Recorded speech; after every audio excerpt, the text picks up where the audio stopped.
Hello, everyone. My name is Ben Woods. I am a researcher with Jobs with Justice. I want to welcome everyone to the third of our quarterly series, the Labor Research Action Network. We have been doing these. This is the third actual webinar that we've done. The last one was called Race and the Labor Movement. The presenter was Tanya Wallace-Goburn of the National Black Worker Center Project.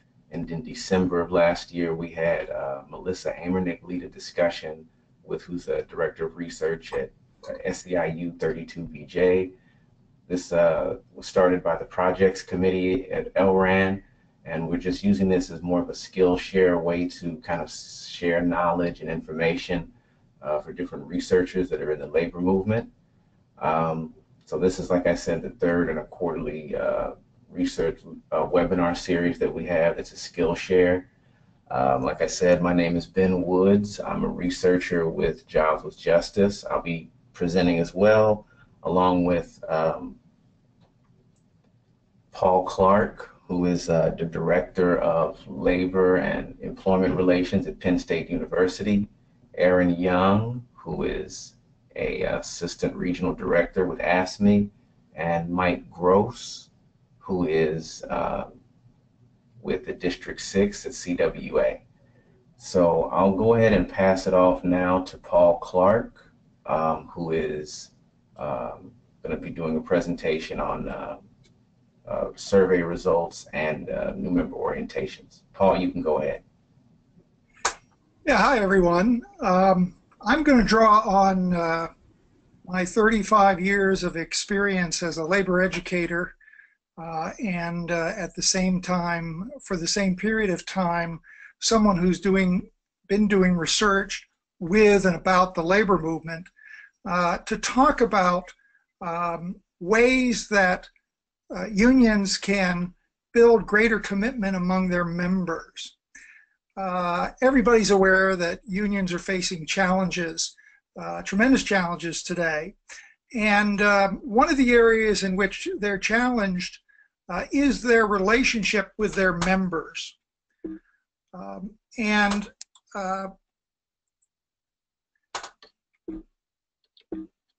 trying to move my slide here. I'll get it in just a sec. These challenges include right-to-work laws, the new Fredericks case that we anticipate seeing, Janus versus AFSCME, and other systematic anti-union efforts to make it more difficult or to impact the relationship between members and their unions. We see this in a number of ways, both employers and politicians who are trying to drive a wedge between unions and their members. And without union security clauses, union shop or agency shop, one of the things that will happen is that membership in those situations will become voluntary. And so the big challenge for the labor movement, or among the challenges the labor movement faces, is how to get people to join the union, first of all, in an atmosphere where that decision is voluntary. And then, if you're able to get them to join the union, how to get them to actively support or to actually get involved in the work of the union. And we're going to talk about some different strategies for doing that in the webinar today. And really, in a nutshell, the answer that I would offer to those questions is that unions have to focus on building positive member attitudes about the union. They have to do this by convincing members that the union effectively represents their interests in the workplace and shares their values. This has to be a continual process because members who don't have a positive attitude about the union, don't believe the union effectively represents them or shares their values, those people are not going to even become members. And if they do, they're not going to be involved. And they're not going to be supportive. And that's where unions draw their strength from their membership. And to the degree that they can get members to support the union or work on the union's behalf. That's what makes unions effective. And there's been a lot of research done on member attitudes towards unions. I've looked at that research and been involved in that research and can crystallize it, I think, down to the one main attitude that is critical, is most critical for all unions, and that's member commitment to the union. Member commitment is an attitude. It's a belief that people have, and it includes things like the sense of loyalty that a member has to the union, the sense of responsibility that a member feels to the union, and the member's willingness to work or to support the union. That's all wrapped up in this concept of member commitment. And it's been widely studied, and we know a lot about member commitment, how it can be increased, and that's one of the things we're going to talk about today, or one of the main things, are different strategies for positively influencing members' level of commitment to the union. One of the ways we can do this, and one of the ways that I've spent a lot of time studying, is the union's involvement in offering effective new hire or new member orientation programs. The research I've been involved in suggests that dollar for dollar, unions can have a bigger impact over the long term on positively influencing members' level of commitment by doing high quality new member orientation programs. And the idea behind it is really little more than the fact that first impressions are really important. We know through research that these orientation programs really have an impact, and we can be confident that they do because of the evidence that we've developed that really proves and supports that statement. And I want to tell you a little bit about a national study that I've just completed of the experiences and attitudes of new members in a large union. We surveyed members of a large union when they first came into the union during their first 6 weeks, and then we interviewed them or surveyed them a year later. And we asked them about their experiences in terms of whether their local had any kind of formal new member orientation program, what that program involved, how it was conducted, how helpful the new members thought that program was. And at the same time, we measured their the levels of union commitment that they held. And we measured them at the beginning, and we measured them a year later.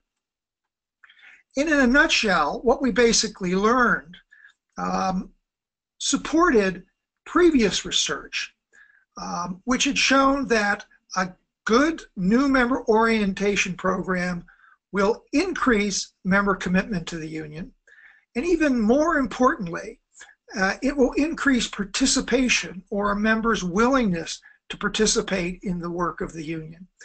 And this research over the years has found evidence that leads us to be very confident of the relationship between member commitment and participation. If you want to get more people to participate in the union, you need to focus on increasing their levels of commitment to the union. One's an attitude, commitment, one's a behavior, participation. But if you can influence the attitude, the participation or the behavior will follow. So just a few of the findings from that study. First of all, we found, unfortunately, that only about a third, a little more than a third, of the new members in our survey, and this was a national survey with a couple thousand new members all over the country, only about a third were offered an opportunity to participate in a formal new member orientation program. That's a problem, again, because of what we found about how influential these programs can be. And with almost 2/3 of the new members not having that kind of formal program or opportunity, that's missing a great chance to get members started, new members started off on the right foot. Of the members who did experience or participate in a new member orientation program, we found that over 85% said that they found the orientation experience to be helpful. And we'll get back to that point in a minute. There were people who had an orientation experience who didn't find it helpful, and that is problematic. And we'll explain why in a second. As I mentioned, we measured the members' levels of union commitment at the beginning and after a year. And what we found was that those members who attended a new member orientation program and found it helpful had a higher level of commitment to the union, and this is a scale of 1 to 5, than people who either didn't attend a new member orientation or people who did attend a new member orientation but didn't find it helpful. Now, these may not look like big differences, but they are statistically significant. So it means that we can be confident that if members had a new member experience that they found helpful, it would have a positive impact on their levels of commitment. But as these statistics suggest, if a member had participated in a new member orientation program, but the program itself wasn't helpful, it wasn't done well, it wasn't a high quality orientation experience, that's basically worse in terms of making an impact on a new member than not doing an orientation at all. So I think the message there is new member orientation programs can have a significant impact. They're worth doing. But if you're going to do them, you have to do them well. And Ben's going to talk a little bit in the next section about how you do a good, high-quality new member program. And lastly, ultimately what's important about building commitment is that it translates into member participation. And that's a great challenge that all union leaders have. Local union leaders know how difficult it is to get members of their local to participate in the union, to do the work of the union, to serve in an office or serve on a committee. That's what really gives unions power, the degree to which they can get their members to participate and support and be involved in the union. And this study provided what we thought was pretty conclusive evidence that members who had a higher overall level of union commitment participated to a much greater degree in the activities of the union than members who had a low overall level of union commitment. And we measured that by seeing what number of a range of union activities available to members did those members participate in. So basically, the study provided pretty solid evidence that a good new member orientation program will increase member commitment, and that increased member commitment leads to increased participation in the union. And in these days when union security clauses, agency shops clauses are under attack, our recommendation is that unions need to spend more time and effort consciously trying to increase member commitment, which will eventually impact the participation level of members. And one of the greatest opportunities to do that is when a member's or a new hire is just coming into the union. So with that, I'll turn it over to Ben for part 2 of our webinar. Ben? Okay, thank you very much, Paul. I appreciate it. That was a good setup. And all right.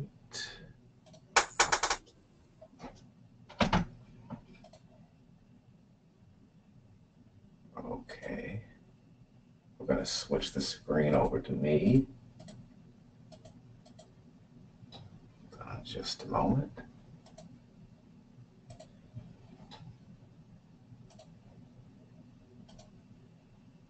Okay, so I'm going to discuss actually a report that Jobs with Justice released last year in September 2016. It's called Making the Case for Union Membership, the Strategic Value of New Hire Orientations.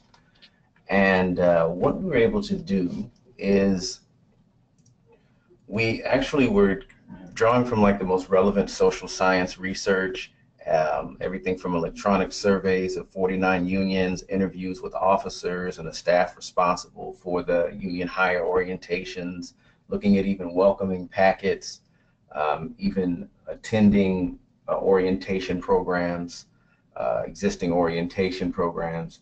We're able to identify 8 best practices for union orientation programs. And so what I'm going to do is sort of go through each of those 8 best practices, and sort of go through, give examples, and just explain what they are, and sort of just to give a better understanding and really build on a lot of what Paul was saying, because as he's saying, the orientations are really one of the best places you can really help to build commitment of the of new members and your membership. So the first sort of best practice that we identified was to orient the new hires as soon as possible. Paul mentioned the Friedrichs case. That was a case last year that was at the Supreme Court that was going to challenge right to work. And one of the things the Washington Post, when reporting on that particular case, said that the teacher, who was one of the lead plaintiffs, said that they soured on the union representation after talking with a coworker just a few days of working there. So one of the most important things you can do as a union is to be one of the first people they talk to. So you want to have the orientation as close to their start date as possible. One way to do that is to actually, within your contract, actually to make a union orientation that it's going to happen within the contract. Even within the report, which we have, I can send you a link. If you email me, I'll put my email information and we'll send you, get you the information so you can get the report. But we have sample contract language actually in the report in the appendix, so you can actually see how to make that up, to actually sort of put that language for to make the orientation a part of your contract. The other, to give an example, is because sometimes the orientation may be off-site, you may not can get it to where it's within the contract. But an example is the SEIU Healthcare Minnesota. They a lot of their healthcare workers, so they don't have necessarily a central place where they work together. They're dispersed. So what they do, SEIU Healthcare Minnesota hosts weekly lunches for new hires. And they found that that's a place where people can be comfortable and ask questions of people, so that they'll know exactly what, just taking a place so they can ask their questions, things they may not feel comfortable asking on the premises. Also, there's groups like the Northeastern Regional Carpenters. They found as well that they even have dinners or connect with the spouses or partners of people who are in the unions. And that way that it's able to draw the family in into the union. Other things to think about are using, online, using an online way of orientation, as well as live webinars like we're doing now. Include different incentives. You get free merchandise or something at the actual orientation. Okay, and then the second sort of best practice we identified was to use intention when you select your facilitators. So for better or for worse, that when you, the people who are facilitating the orientation, to them, that is the union. That is the face of the union. So you really want to try to get local leaders of that union or some people they can connect with. Make sure that the people who do that are knowledgeable, but they also can identify with the person. So for example, you need to think about things like race, gender, age, language. So say, for instance, if you have two facilitators and you have a union that maybe is majority 80, 90% Black and Latino, to have two older white men leading, that could in of itself make it look, well, the union isn't really for me, it doesn't represent me, it's for others. So maybe think about someone who's more older and knowledgeable, but then someone who they can identify with, closer to their age, their ethnicity, race, gender, just to keep those things in mind when you're actually deciding who will facilitate the union orientation.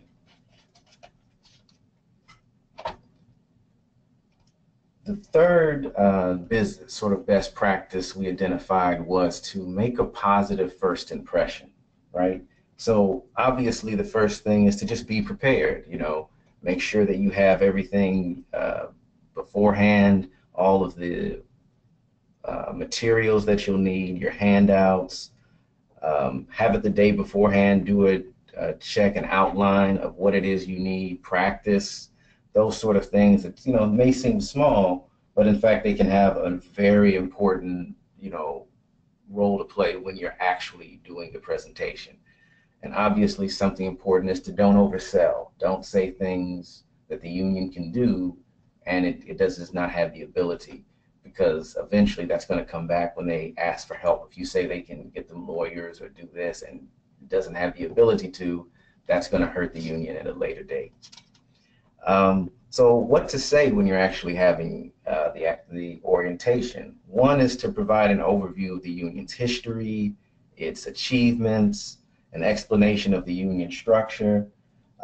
For instance, I know that when we looked at this, the CWA, they include a diagram of their internal structure.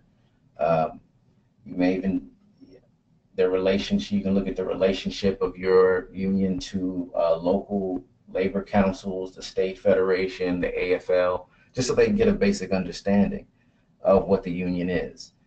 Be able to explain the collective bargaining agreement. That's going to be one of the most important things that a union can do, is to explain the CBA to the membership. And then thinking about, the things that the union may do beyond the workplace. So for instance, the Michigan Education Association, they talk to their new hires about joining the union actually makes them become a better voice, quote as they would say, a voice for public education in Michigan. So one of the things to think about, is to speak to people's values, right? To speaking to people's values of, we're all in this together, building solidarity. And that's the best way to connect with people. So one of the things, like the Registered Nurses Association at the University of Cincinnati Medical Center, they say, in terms of involving themselves in the political process, is they get things done that are good for nurses and good for our patients. Okay. And so the next business best practice that we identified was really to encourage new hires to become active members. You don't just want, obviously, people to join and then they sign a card and then you never hear from them again. You really want them to become active members in the union. So one of the things to do that some have done is create a form that can ask them what sort of activities interest them. Are they interested in community service? Are they interested in serving on a political committee or recreational activities like a sports team? These are some of the things that you can actually really have a form ready for them and ask them what exactly is it that you want them, that they can do, like what are they interested in. And also is to make the ask. Obviously, you have to outright ask, do you want to join, right? Do you want to be a part of this particular committee? Let them know these are the things that we have that the union has going on. And then add them to the distribution list, obviously, right? So you have things like text message alerts, emails, mailing list. Make sure that they sign, that you get their information and they're able to sign on to all of those things.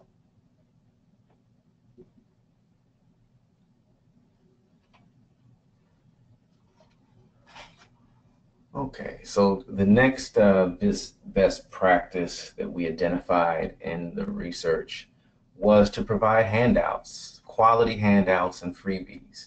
As we know, people like things, they like, nice things, they like free things. So one of the things we found through researching the survey new members was doing a survey was that new members really appreciated receiving written materials about important issues. They liked multimedia presentations. So not everyone wants to necessarily hear a lecture or getting just people talking to them. It may be you show, videos. It could be even, things that are to add a little humor to it, a meme. It's internet memes I'm sure plenty of people have seen. Things such as those that will add to more, just make something different. So and then also just thinking about what you would include in distributing to the new members was basic information about the union, a copy of the collective bargaining agreement, contact information for local officers and stewards, an overview of member-only benefits, and if you have maybe a recent publication, if you have a magazine or a newsletter, give that to them as well.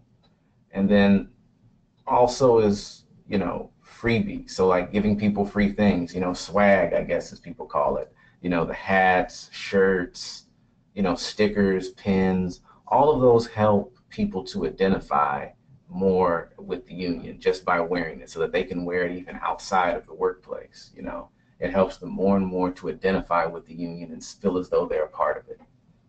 Helps to build the solidarity, as we'd say in the labor movement, right?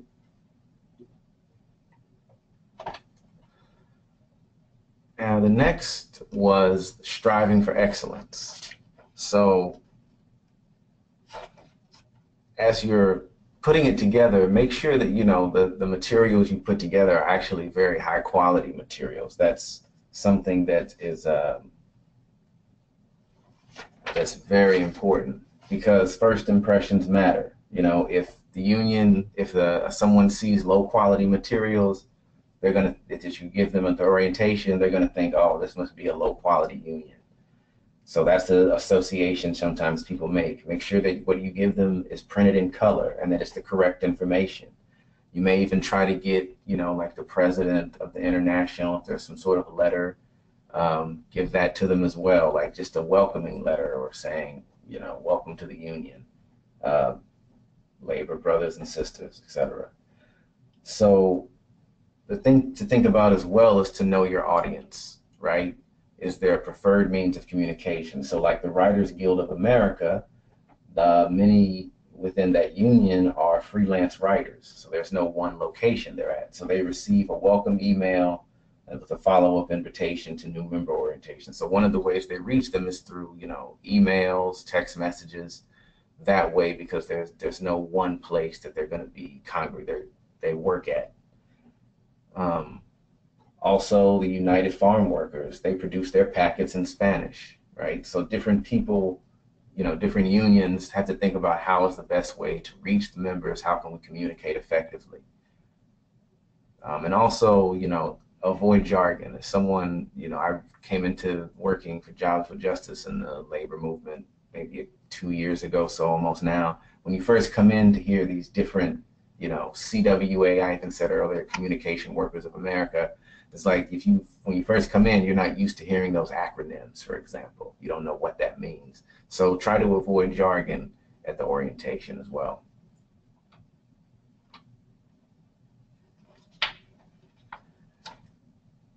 And then the seventh kind of good practice was to follow up, right? And the one thing to do is to create a checklist of actions that you need to do.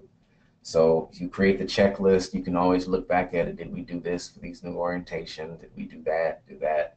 And just that allows you to make sure that you can go back through your steps to make sure you do it right. And if, you know, if the people who are leading that orientation can pass it on to other people, and they'll know exactly what to do because you have the checklist, right? So to think about, how do you formalize an informal follow-up? So as I mentioned, SEIU Healthcare Minnesota, they aim for 3 interactions in the first 90 days of work, right? So you have, it's a sort of an informal, it's an informal way to reach out to people, but it's been formalized. So you may have the union steward outreach. You may even create like ambassador programs so that someone perhaps that works in the same department who's experienced, who's been a member of the union, reaches out to them. That's someone they know that they can always talk to, and that may be, they may be a sort of mentor to 2 or 3 people, and that's someone, if they always have a question, they can talk to them. So that's one way to sort of formalize the sort of informal follow-up that you'll have. And then, you know, encourage continued contact with the orientation facilitator. Make sure that they're, you know, they have their information, they're able to reach out to them, they may have made a connection with the facilitator. And then invite the new hires to different meetings or actions or events that you're going to be having. So that's important as well. Make sure they know that there's other things inside of just signing a card and now you're a member. Also the creation of different rituals. Oftentimes, you know, nothing creepy or crazy, but just sometimes just going through a short, you know, little small thing makes people feel like they're really now a part of something new and different. So rituals, the mentorship programs I already mentioned are something that's important to sort of build that solidarity among the members, support. And then lastly was really to be systematic. Try to track the new hires who attend the orientation and join the union, see who gets involved, and make sure you have sort of informal interactions with the union reps. As I mentioned earlier, there's different ways to continue to have relationships and contact with the new members. Build that within a program, and really be able to, you know, maybe even record a session, and really don't be scared to try new things and to try it according to what, you know, the region you're in, the industry you're in, and to just always try to improve it continuously. Don't just let it stay static and stale. You're trying to do the same exact orientation over and over again. And also even the people who are, you know, some of the best facilitators of the orientation, reward them, recognize them, give them awards. You know, just say, we acknowledge that you are doing a great job. People have come to you, have come and said that you're one of the very good at relaying the information, articulating what the union is about.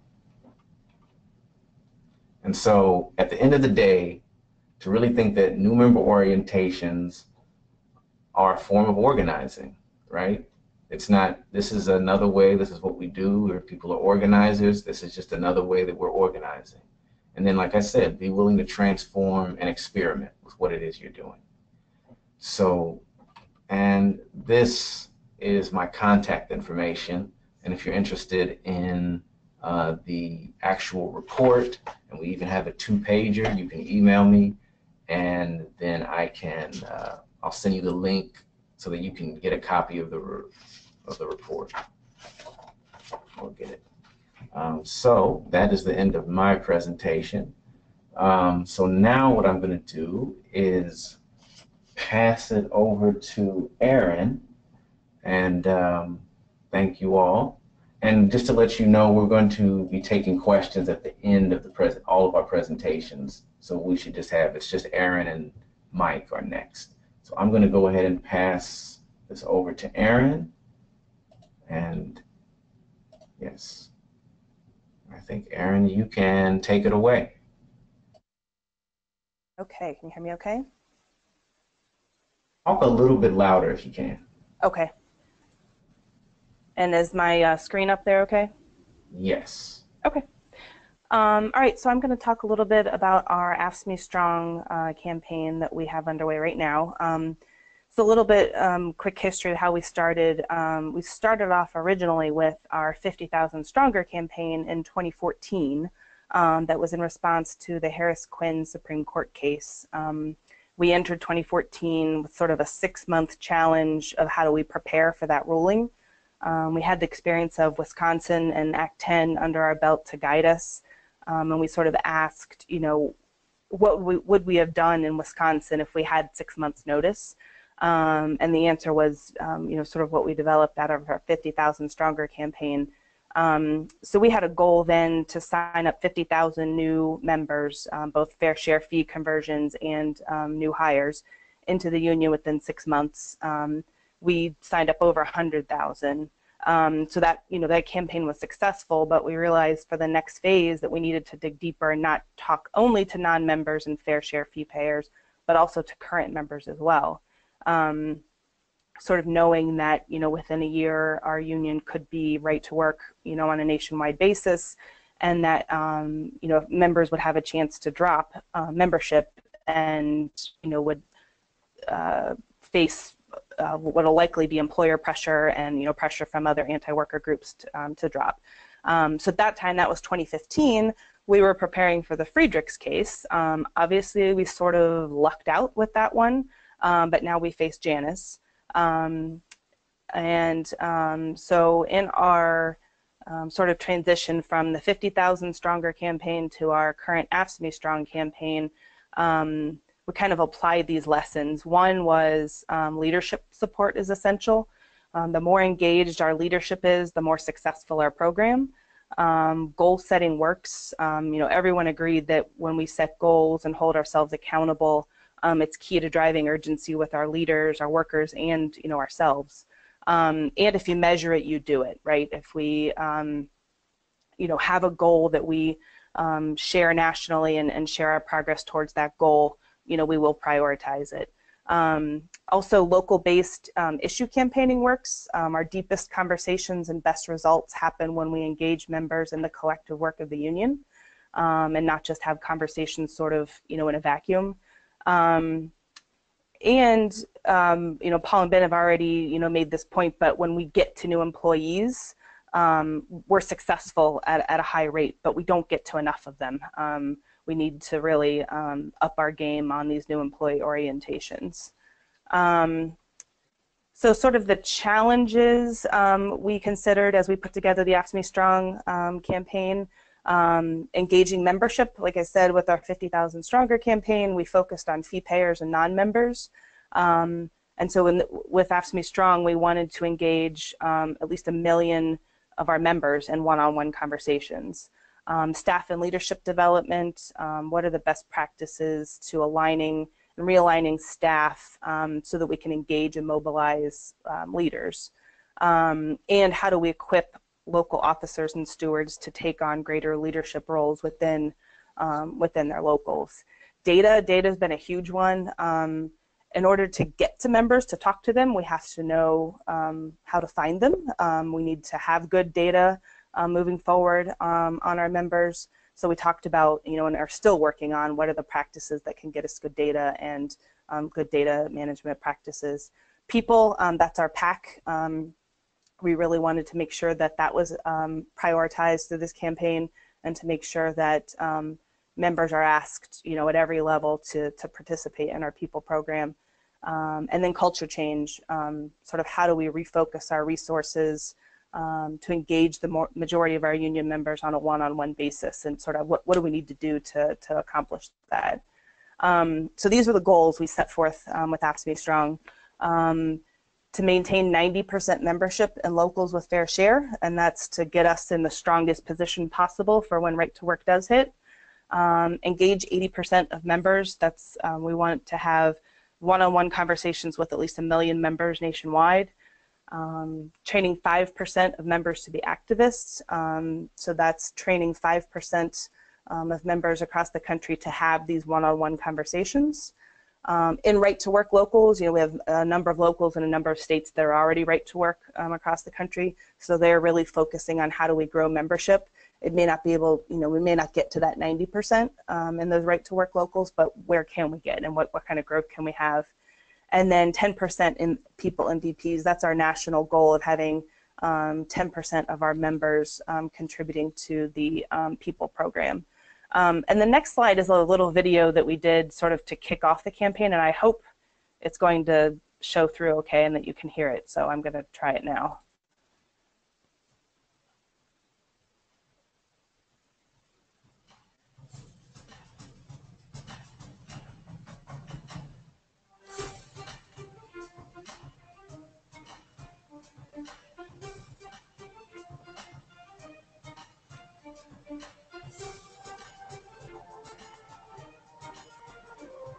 Let me turn up the volume. It's up.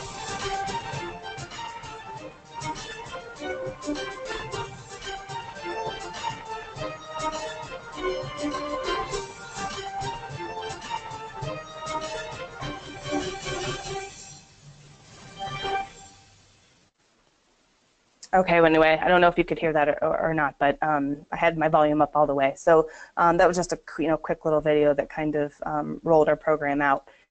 And so where we are right now, this is our progress to date. We've assessed 745,000 members. We're not at that million member mark yet, but we're getting there. We've trained 36,000 activists to have these one-on-one conversations.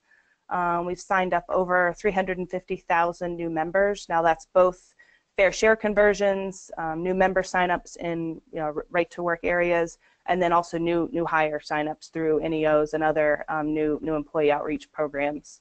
And we've signed up 40,000 new people MVPs into our pack. So we've made a lot of progress, but it's something we're obviously still working on and still growing. Another thing that we did, we've created, we have regular national check-ins of our AFSCME Strong coordinators of our, from our affiliates around the country. So we get together both, physically at least once a year, and then we also have a shared site where we can share tools and best practices, and I just kind of put some of them up here. We have one on best practices for successful new employee orientations. We have guides on, the steps of an organizing conversation. Checklists for conducting worksite and home visit blitzes, and an organizer handbook that walks folks through our organizing model. So that's just some of the materials that we have available. And then, so sort of next steps that we're working on. So those 36,000 activists that we've trained and that have been, rolling the program out through their locals. We're getting them together on a regional basis, kind of the, cream of the crop activists to come together, kind of share best practices and really just, exchange information about how it's been going in their locals, and hopefully that they can take back that information to their local when they go back home. So we're focusing on those through the rest of 2017. And sort of the challenge now is to sort of figure out how to continue this work, how to continue those member assessments, but also to take it deeper. We're working with locals across the country to sort of take on workplace issues and mobilizing. Not only does it get results, but it gets members more active in their union too. So the next few, I just had a few examples of some of these that are going on around the country. In Alaska, we had 8,000 members get layoff notices. And they weren't, going to just take that without a fight. So they launched a campaign and got 1,600 members to sign a petition. In Connecticut, through a legislative and contract campaign, 2,000 members, recommitted, re-signed membership cards and committed to stand with AFSCME through, legislative mobilization. Washington, another place where we were, fighting to get our contract funded. 13,000 members participated in the Fund Our Contract campaign. New Jersey, a state that's obviously had some budget issues. Folks there, we've really been undergoing a big reorganization in New Jersey. So almost 6,000 people have signed cards. We were able to win back pay after the government shut down. 170 people participated in the first statewide organizing conference. And you can see some of the other things that are listed there that they were able to achieve by taking action and coming together. Iowa is another big focus. Most folks probably already know, but earlier this year, Iowa passed legislation very similar to Wisconsin and stripped collective bargaining rights for public sector employees. So our Iowa members are really engaging local level politicians and asking them to take a stand and support public sector workers so that they can retain as much collective bargaining as they can on sort of the local levels. We know at the state level it's not going to happen right now, but they're working to really engage local politicians as well. So that's kind of it in a quick nutshell. So as we round out 2017, we're committed to supporting healthy and active locals that will mobilize around workplace issues and engage members. And we also really want to continue our focus on organizing externally as well, helping unorganized workers find a voice on the job. So, as we continue AFSCME Strong, we're going to continue to build internally, but also work on growing externally as well. So that's all I have. All right. Okay. Well, thank you, Erin. That was a good presentation. Appreciate it. So now I'm going to pass it over to Mike. Mike, you can go ahead and get started.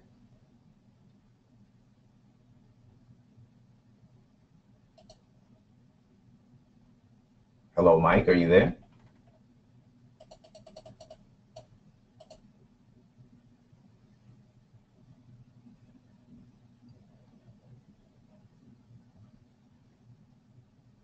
Hello, Mike? Okay, so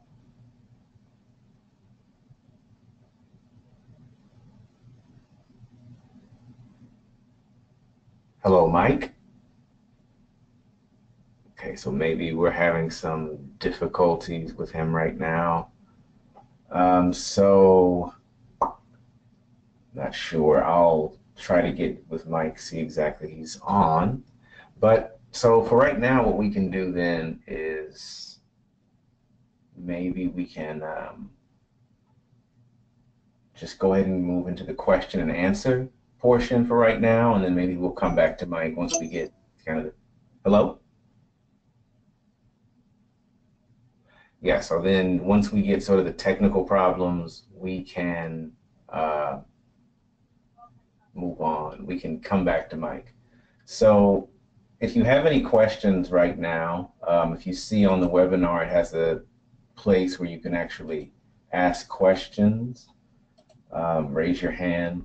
So it looks like Daniel, I'm sorry if I'm not saying your name right, I'm about to unmute you so you can just go ahead and ask your question.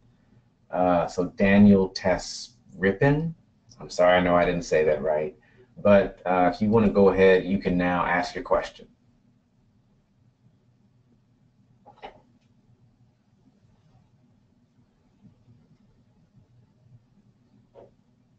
Hello?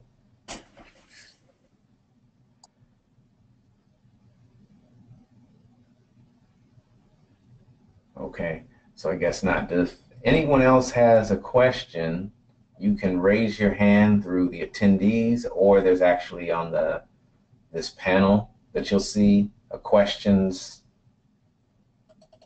Okay, Daniel said he already answered. The question was already answered for him. So I'll go ahead and remove this. Okay, if there are any other questions that others have?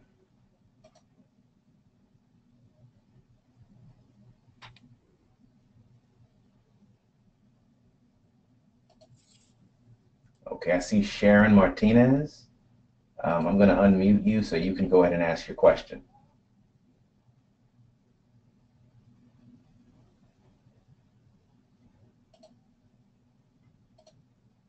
Okay, so here I see. Sharon asked, what are some of the ways to integrate stewards into the new member orientation, whether during or after the new member orientation? So she just went and asked. So some people, I guess you all are asking it more through the question thing. You just type it in. So Paul, do you want to take a stab at that first? If you have any way, the question was, what are some ways to integrate stewards into the new member orientation? Yeah, stewards can and should play a really important role in a new member orientation.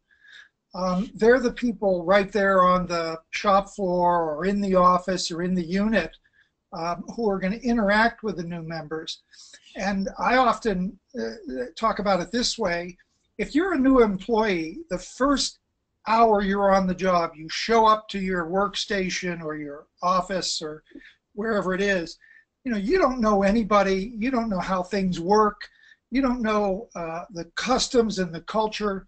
If somebody walks up to you in that first hour, maybe even before you start work, and says, hi, I'm from the union, I'm the steward in that local area, I'm right over here, the union's here to help, anything I can do, that new employee all of a sudden has a friend when they may not know anybody else. And that makes a real impact on a new member. It puts the union in the context of an organization and people that are there to help. So we'd suggest that if you can organize it, get the steward at the actual work site where a new member is starting on their first day to introduce themselves. And then maybe stop back after the first day. Do you have any questions? How did it go? Periodically, the next week, 2, 3, stop by and check in. Stewards can play a really useful role that way.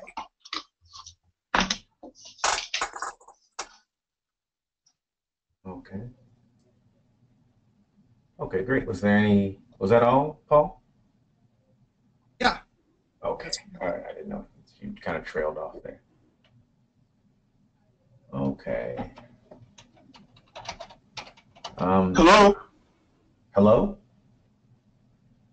Yes. Yeah, this is Mike Gross. I was on my telephone and I have it marked as muted.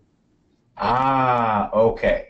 Okay. And this isn't a very good connection because the audio is going out over it as well. Okay, so we can hear you now. It sounds good. So what I'll go ahead and do is I'm going to switch to your screen mic. Sorry about the technical difficulties, everyone. But I'm going to go ahead. So you can go ahead and begin your presentation, Mike. Okay. Let's see. I don't know if you can see my screen there. It's really so. I think what I'm going to talk about is backing away a little more from the issue and talking about what we might be up against in our most dire predictions and what one organization, Texas State Employees Union, really has done about it and is doing about it. So one way to conceptualize some of the components of the structure that we've been able to extract from employers to give us some room to operate in our workplaces. So in a little bit of a cascade, there's the whole idea of having an agency shop or fair share dues. I think we all know what that is, and I think we know what the attacks on it are. For we public workers, Janice is very likely to eliminate that part of our working environment fairly soon.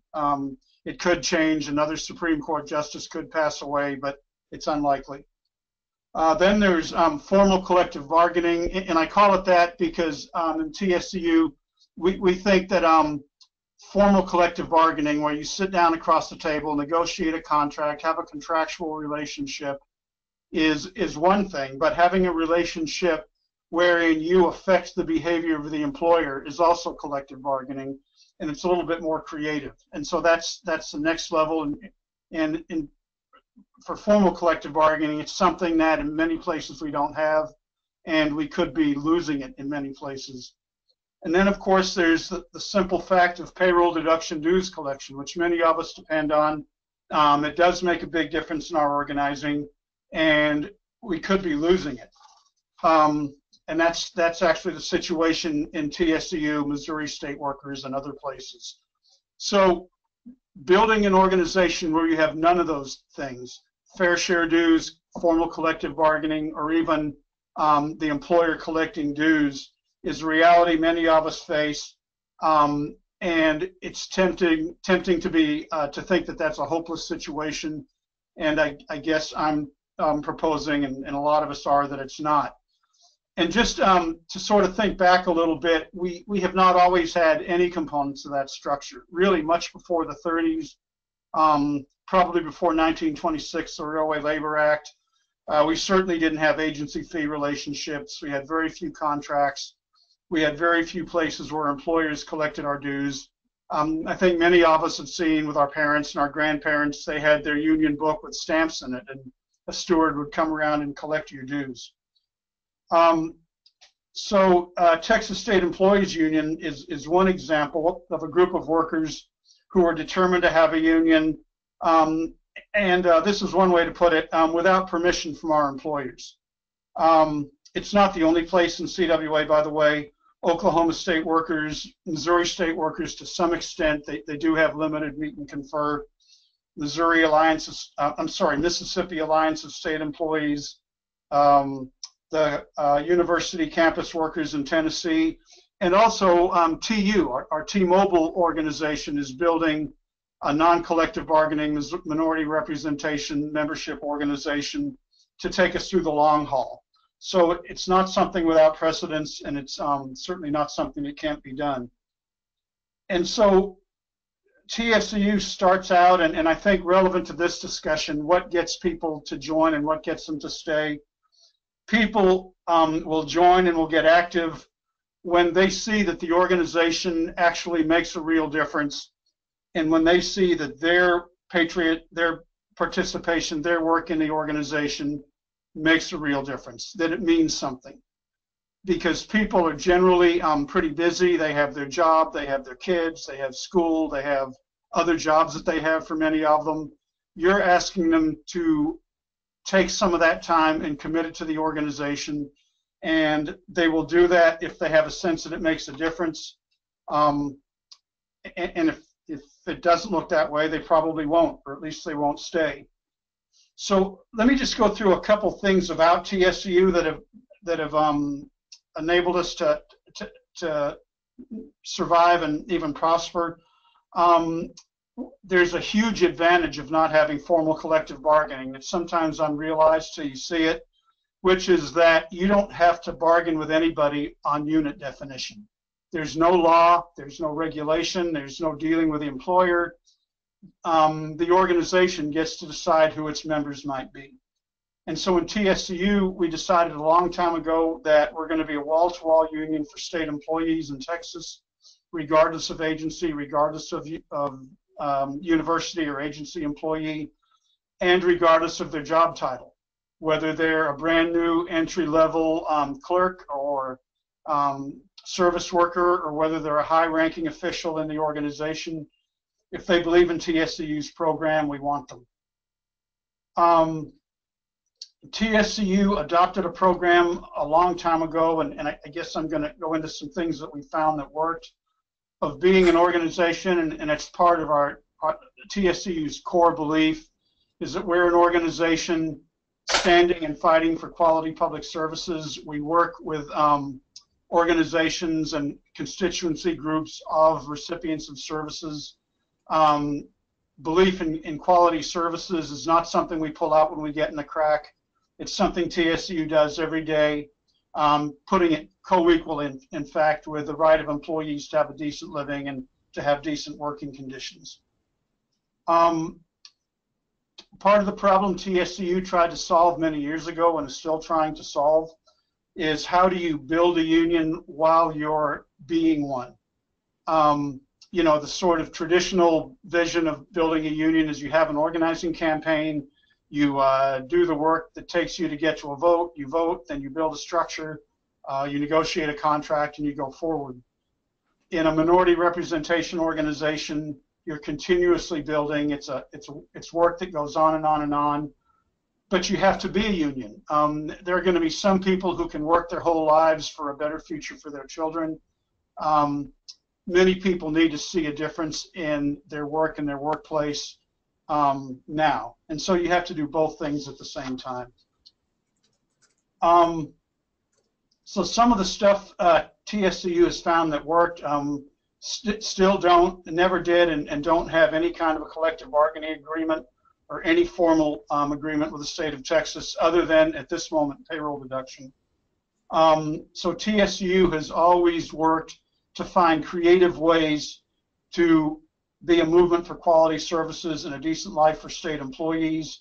It can be as small as dealing with an autocratic or oppressive supervisor in one office. That can be done without having a structure in place where you file a grievance or do formal steps. It can be as big as TSCU fought what was first thought to be a hopeless campaign, fighting an attempt, and legislation was passed and put into motion to eliminate the local eligibility offices across Texas for human services, replace them with 5 privately operated call centers. In that particular fight, even very strong, staunch Democratic Party friends basically said, you know, it's nice that you're against it, but it's over. Maybe you can negotiate something to ameliorate things for the current members. And TSCU instead took on the whole fight and won it. So the point of that is that if you're creative, if you don't give up, you can make a difference, and that's what keeps people close to the organization. TSCU was an early adopter of a very creative political strategy of building alliance with anybody who's willing to fight for core tenets of the program. We're willing to support candidates of either party who would support our program or even components of it. We didn't have a purity test for allies. We knew that there are people that we would be allied with on some things and not on others. And that idea formed the kernel of the strategy that enabled us to beat the human services privatization plan, because who actually created the ground whereupon we could defeat that program was a network of small town and rural Republicans who saw the implications for their towns of those services simply going away and went into the opposition. TSCU works very, very hard, and this is it's one of those things you might say that goes without saying, but putting it into practice is different. To build organization that can really reach out and give people something to be a part of, whether it's a major big city urban office or the single state office in a small town, which is very common. To do that, we created a program of building organization across 2 dimensions. One is geography. If you're in a small town or a city, you have something in common with other state employees in that city, and you have organizing committees, you have city committees, regional groupings. We also built organizations of people within one agency or a group of very similar agencies, so that there were networks of people who work in human services, for instance, that reach out across cities, towns, and across the whole state. We always had things, mobilizing and organizing activities going. There was always a place for a new member to plug into. And for TSCU, by the way, new employee orientations is very hit or miss. The agencies do them. Some are very formal and structured and take a lot of time. Some are as informal as your supervisor spending a day taking you through a book. TSCU has no official place in those orientations. There are some places we very informally negotiated a place for if it's an assembly in a part of the building, a TSCU representative can have an opportunity to address the people there. But we have no statewide uniform or consistent access to those things. And so the way we get around that is to have people in every office, no matter how big or how small, who reach out to new employees, tell them about the union, ask them to join, and even more importantly, or maybe more importantly, serve as a source of information and wisdom about how do I survive in my first few months in this work. Who do I go to if I don't understand a procedure? My supervisor isn't telling me anything. I'm totally frustrated. So we have union people who go to them and are there for them and help them survive the first few months. So those things bring us down to where we are now. TSCU currently has not lost payroll deduction. They've been able to beat initiatives in the last 3 sessions of the legislature, which is every 2 years in Texas. They defeated a very high priority attempt by the governor and lieutenant governor, both in the regular, a special session. But TSCU is moving forward under the supposition that we are going to lose payroll deduction, and we will have to be an organization without any of the employer-provided supports that we had come to depend on. By the way, it's not the only one. Missouri State Workers also, right at this moment as we speak, has payroll deduction, is almost certainly going to lose it next year. So we created the Unbreakable campaign. TSCU's highest priority program right now is to sign up every current member that's paying on payroll deduction on bank draft. It's a system that we used previously before we had payroll deduction. And it involves going to every single member, explaining why it's important, being willing to have a conversation. Bank draft is a little more scary and a little more trouble to the member than payroll deduction is. And it's explaining that we are pushing back an attempt to bust our union. They think they have us on the ropes. We don't think they do, but you signing this form to authorize us to switch you over to bank draft is a key part of that. And then as a part of that program, TSCU is signing up all new members on bank draft. So at this point, around 20% of the current members are either paying dues by bank draft now or have signed forms allowing the union to convert them over to bank draft if we lose payroll deduction.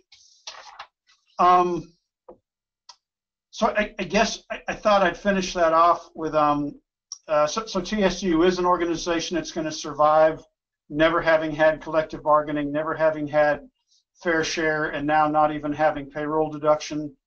And the fundamentals that we've come to live on is at all costs keep organizing and build organization and structure. Never give up. It's very hard to do. TSCU has something over 300 separate locations where members are. Building committees, keeping them alive, and having them not just be on paper, but people that really see themselves as a union person in that office takes a huge amount of work and commitment.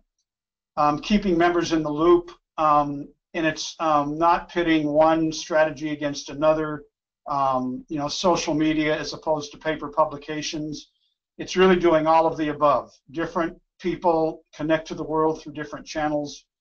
And so TSCU tries to be there on all of them. If some seem to work better than others, it gets more emphasis. But we think about and work hard to keep people in the loop. Give people meaningful work to do in the union. Have work for everybody. It takes many kinds of different things, from posting new information on the bulletin board to signing up new members to organizing bus to lobby day. If there's something to do that everybody can see themselves doing, then people stay committed to the union and stay in. Be systematic. It's hard to convince people that making a list of all the people in their office, making a mark by who's a union member and who's not, who looks like they're opposed as opposed to who hasn't asked. But we've learned many times that if we can stay with that, not give up on it, make it real, it makes a difference. Being persistent, I guess, is the bottom of this. And then the final thing I have is what we can promise, what TSU can promise when it signs up a new member. We sometimes get people who have been in other private sector unions and say, well, you can't promise them a steward, you can't, there's not a contract to depend on, we can't fire unfair labor practices. What we can promise is that when workers get together and build an organization and fight creative and persistently, we win. We win part of it, we win all of it. Sometimes defense is all we can say we've done, but whenever you fight, we win, and we'll stand by that. And we're going to be stronger if you're part of it. So we'd like you to join. That's what I've got. I hope it's useful. Thank you, Mike. That was. Appreciate it. So those are all of our presentations. So now we can move, forward. Started was the question and answer session. So I know those were some good presentations dealing with orientations, internal organizing campaigns, and other campaigns being run. So now it works. So now we'll just open it up to any questions and answers, questions that people have or comments. You can put your question on the control panel that came up for the webinar. You can just type it in. I'll see if I am able to. I believe on the line is Keisha Terry. Yes. Yeah, so I think you had a question. You can go ahead. Yes, my question is for Mike. And I just wanted to know, how many dues paying members do you have at TSU? Just about 10,200. Okay, thank you.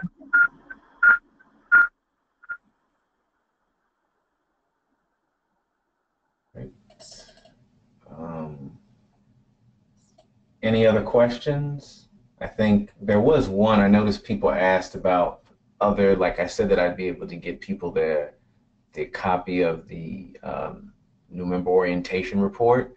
But I think people are asking about the other presentations, maybe the PowerPoint or something. I can talk to the presenters and see if they can get me that. I'll ask them afterwards, but about that. So I think there was a couple different questions about our presentation.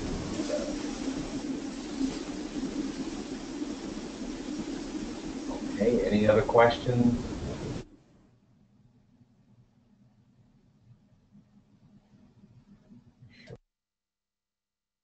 I see 28 people on. No one there has a question?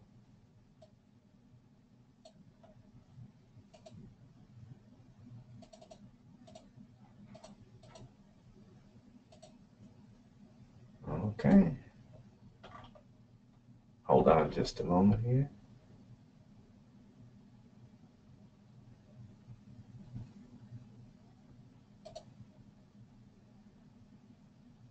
Okay, so one question was for Mike again. How many members did you start with, Mike? Well, 0. Back in 1980, we started out on cash dues, going around collecting $6 from members. We pretty rapidly moved to bank draft, and by 1991, we had grown to 5,000 on bank draft. And then we got payroll deduction in 1991. At 91, it went into effect in 92.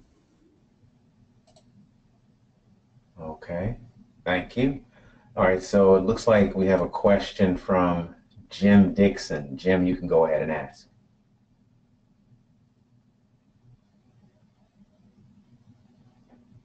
If you have your thing on mute, make sure you unmute yourself.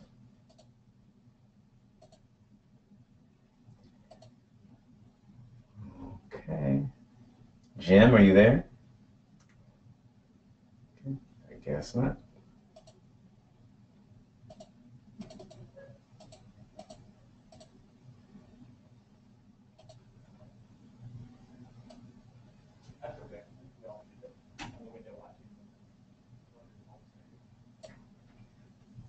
Okay.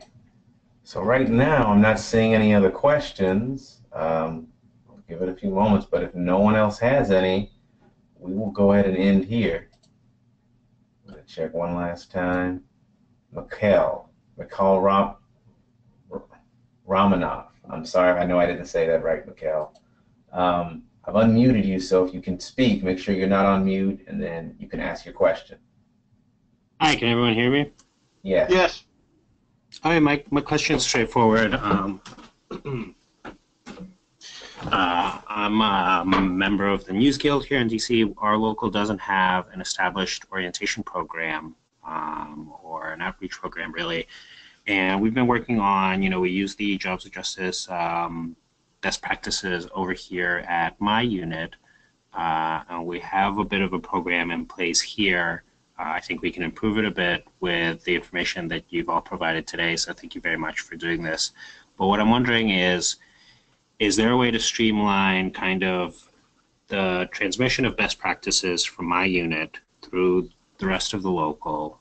And if my local is to establish an orientation program, kind of what should be at the top of the checklist for them to get done, in terms of what, I'm thinking like what sort of materials should we make sure that the local provides to units, for example?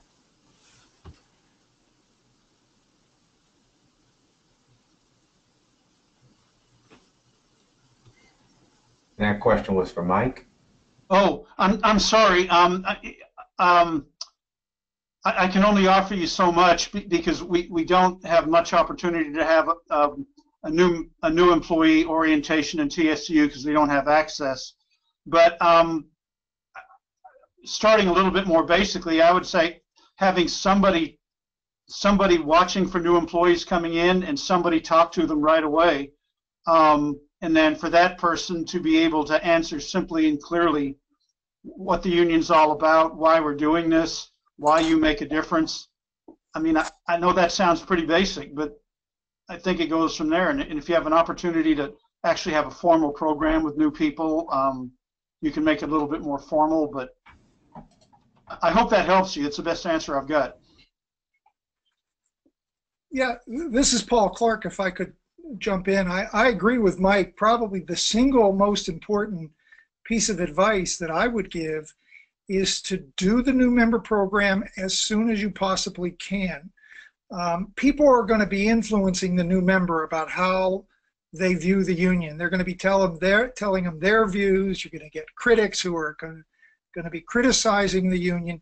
You need to get in there first and make the best first impression you can. The other thing I would say that we didn't really talk about is everything you do in terms of the new member orientation, you should talk about your values. You want to communicate to the new member values of the union. That's critical in really shorthand. If that's the only thing you can get across to them, that's what you should get across very early. And then the other thing in terms of different kinds of materials, letting them know, giving them contact information about who they should contact if they have issues or problems, telling them what the union does. You can never assume that people know anything about a union, and particularly can't assume that they know how the union operates in the particular workplace or environment that you're working in. And giving people that kind of information so they understand what the union does, what it stands for, and who to contact with questions and information. If you can do those three things, you're on your way. Thank you for those answers.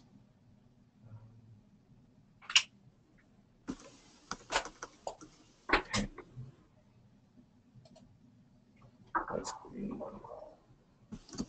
Look like right now there are any more questions. Okay, it looks like Russell Bateman unmuted you, so you can go ahead and ask your question.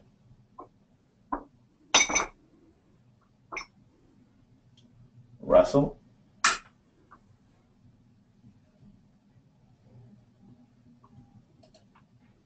Russell, are you there? Okay, guess not. Okay, I don't see any more questions, so we'll go ahead and just close it on out here. Yeah, okay, Russell just said he made a mistake. Okay, yeah, so we'll go ahead and close it out on here, and I want to thank all of the presenters, Mike, Erin, Paul, and everyone who was able to attend the webinar.